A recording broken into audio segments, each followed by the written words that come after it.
linked to an IED attack. We had his fingerprints in a government system. How did he walk into America in 2009 and then, at least 2 years later before he came up on our radar screen?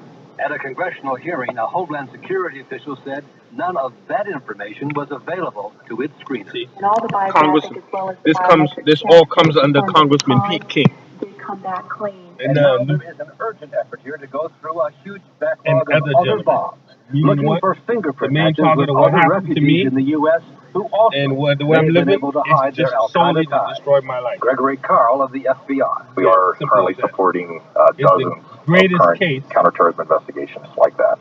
Dozens of cases. My correct, case where you're looking for is the prints greatest of case people of who racial are in bigotry this country now. using the That's correct. intelligence The discovery of Al-Qaeda in Kentucky and the led to a monitoring. 6-month suspension of the refugee program. which has Exactly what resettled Thomas Andrew tens Drake of thousands of legitimate talked refugees about. from My Iraq. case is the biggest The Immigration clear-cut Service example in says the it has now world. tightened security on background And checks, Senator in Feinstein effect closing the barn door. wanted to put a after lid the on fact. it. Reporting for Perspective, I'm Brian Ross, ABC News. Yeah, Senator Feinstein really wants to lid on my case. What happened to me so that nobody would know. Particularly what happened to me with Singapore. They really want to lid on it. So what they're trying to do is they're hoping that I languish or that I deteriorate and that I fade away in poverty. As I'm sitting here in Cypress, California, in the parking lot of the mosque, 1:43 a.m. in the morning with no food, no job, no home, no nothing, that I end up homeless so that the story never comes out. How the same process that allowed terrorists to come in and kill is the same process that designated me an extreme terror threat to my own country, the United States, where they have nothing to do with terrorism. And then they carried out extra experimental, listen to my words carefully, experimental units brought in from Israel, Canada, and others to act right on U.S. soil, which I have full evidence and proof, or circumstantial at minimum. If, at worst, circumstantial, if not better than that. Units brought in and allowed them from the Singapore government to act right on U.S. soil for espionage, deterrence, and interdiction to make sure that I don't have a livelihood. Interfering exactly with the core ideals of the American Constitution, which is freedom of religion, and freedom of aspiration, freedom of, like I said, vocation, things like that. I can't have any of that, and I'm ended up here destitute. I'm living in the street, depending on Muslims who are fickle at best.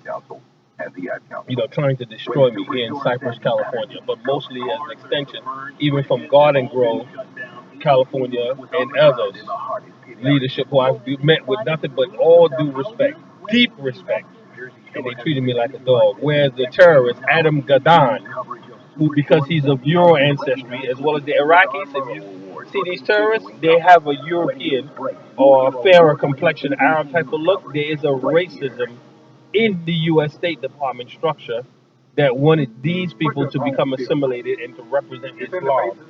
That's why they let the Somalis in bulk, to try to assimilate them and keep them away from Afro-Americans in quiet neighborhoods. They didn't want them near ghetto. They didn't want them near ghetto niggers and influenced by ghetto niggers. They wanted them to despise, to have disdain for ghetto Negroes. That's why they put them in Minnesota, Virginia, and other places, San Diego, that are not known to be Afro-American or pro-Afro-American. They want them away from that.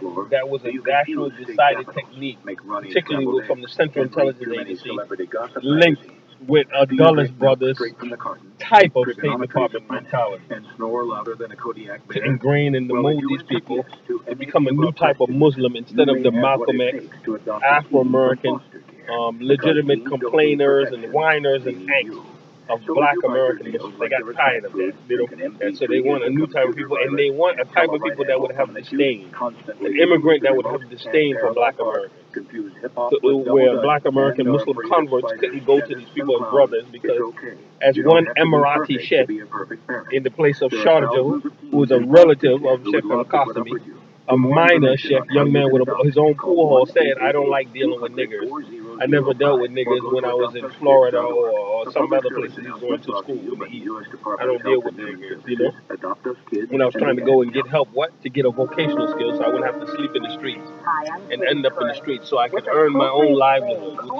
Since I cannot afford to buy my own tractor to pull end dumps or dump truck material. This is all I tried to do in all the sheikdoms throughout the Middle East. They all refused me and turned me down because they adhere to the bigots within the Vauxhall Building River in England, in the UK, which I'm not going to say, MI, whatever, as well as the places in Quantico, Virginia, and Alexander, Virginia, and others in D.C.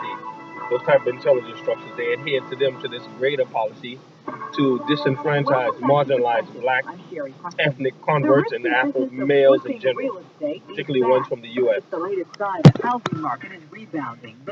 But they let terrorists come in and have the full run of public assistance, vocational grants and loans, whatever they would want, they could have gotten, and I can't get anything. And I'm dying here, about to die, which I pray not, but on the verge of death out here in the streets in Cypress, California, which the Cypress police do know something, since I told them that I was a watch list hit, and I don't know why, and they wish to perpetually keep me on a watch list hit, which is why Senator Feinstein put a gag order over my case when they tried to do an anti-terror ambush, and neighbors, particularly one huge Polynesian, got me out of the house at 1922 Palau in San Francisco against the orders. I don't know if this was before or after the signing of the anti-NDAA bill by Governor Brown. I don't know if this was before or after.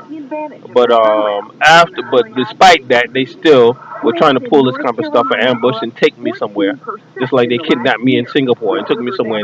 They don't want anybody talking about this.